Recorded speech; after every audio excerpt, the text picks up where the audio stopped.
The Morning Show from your local news leader. All right, it's time for Friday Flicks, and today a live-action Disney remake and a father-son comedy are hitting theaters this weekend. So joining us to review The Little Mermaid and About My Father is our film critic, Chuck Koplinksi. Chuck, I think The Little Mermaid has really kind of given a lot of folks inspiration to see some representation in this film. And my nieces are so excited. See? Yeah, I'm sure they are. I'm sure they are. I mean, because this thing, I'm sure your nieces know the original. Yes, backwards they and do, of forwards. course. Well, then they're going to know this movie backwards and forwards because at many times it's a shot-to-shot remake of it. The one thing you can say about this film is that it is gorgeous. They spent $250 million, Wow. $250 million on this movie, and I will say one thing: you see about every cent of it on the screen. It is visually arresting at every turn. And here we see the climax there in which, well, things don't go too well for anyone involved. Oh, there's that guy. He just falls right off into the ocean, and well, it doesn't look good for him. But of course, we know that Ariel is going to come and save him. And Ariel, or I should say, Halle Bailey, not only saves him, but saves this film. This girl, boy, does she have a voice, and is she charismatic. She is just, grabs our attention from the start, and you end up rooting for Ariel all along the way. I wish I could say the same for Jonah Hauer-King, who plays Eric. This poor drip.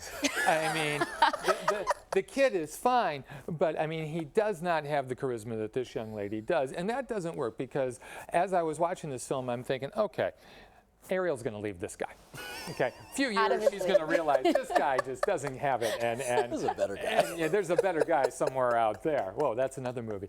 But you have to, if you have someone as dynamic on one side of a romantic couple, you need someone equally dynamic, and that's one fault of the film. And there's Melissa McCarthy as Ursula, and she, of course, is having great fun with this. I know a lot of kids are going to this, and when we get to Ursula's lair, I should say, it gets really creepy and at times quite scary. Javier Bardem as her father, of course, is quite good. Oh, and there we have Awkwafina is the voice of the goat, or the goose, I should say. And David Diggs, I'm really tired. David Diggs is Sebastian. As I say, this thing is gorgeous. A problem I do have with the film is it's 2 hours and 15 minutes, and I don't know why. I don't know why. Every time they redo these things, they have to add songs, and there are 3 new songs. You know, sometimes less is more. And I've always said every musical ever made is too long. And that is a problem with the film, because if you're familiar with the first one, and all of us are, you're familiar with the beats of the story. Absolutely. This happens, this happens, this happens, and that's what you're expecting here. And then all of a sudden, wait a second, there's a new song? Wait a second, let's move on here. And of the 3 songs, there's only one that's really good. There's a song called Scuttlebutt, in which the bird comes in and talks about all the rumors that she's heard. It's really good. The other 2 are completely forgettable. You know, this is a movie that if you're going to go, you need to see it on the big screen to really take it in and to really appreciate everything, you know, that you're seeing. But as I was watching it, I was just struck with the fact that it was kind of like I was watching a cover band. We all know the songs. We all know how this goes. We know the original, and that's kind of what I wanted to see instead of this. So a mixed bag on this. If for anything else, this young lady, though, go and see her. She's going to be a major star. Her voice is incredible. Huge year for her, because not only is she in this, but she'll be in the musical of The Color Purple, which is coming out on Christmas. So a gigantic year for Halle Bailey, and quite a talent. And that is just so crazy to me, because when I was a little girl and Halle and her sister Chloe were a little girl, I was watching their YouTube covers religiously. So it's great to see them both doing big things now. All right, so About My Father, how's this one? About My Father, I was kind of dreading this one because I'm not a big fan of the comedian there. The comedian there, his name is Sebastian, and I'm going to butcher his last name, Maniscalco. And this is a semi-autobiographical film in which he talks about his father, played by Robert De Niro, Salvo.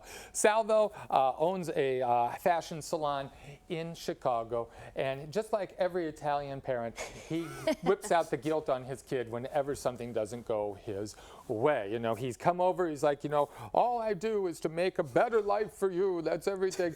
And they've just lost his wife. He's a recent widower, so that, of course, is really going to heap the guilt on once the kid comes in and says, hey, this girl that I've been in love with, or I should say this woman I've been in love with, I'm finally going to ask her to marry me, and that would be Leslie Bibb as Ellie. And of course, separation anxiety ensues. We get a real culture clash because, of course, then we have to go out and see Ellie's parents, who are part of the 1%, and we have this working class sensibility against with this entitled sensibility, and the laughter ensues. And I have to say, I laughed much more than I thought I would, primarily because of Robert De Niro. Yeah. He is having a really good time here, and it's a more gentle role for him.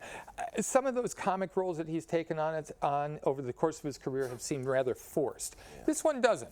I have a feeling that he probably knew this guy. Maybe his father was like this or something like this, because it's a natural performance, but it's a comedic performance too. Not all the jokes land.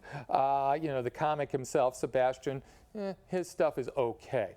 But it's really the father. De Niro is really the one who really sells this, and I had more fun than I thought I would. All right, sounds good. Thanks so much, Chuck.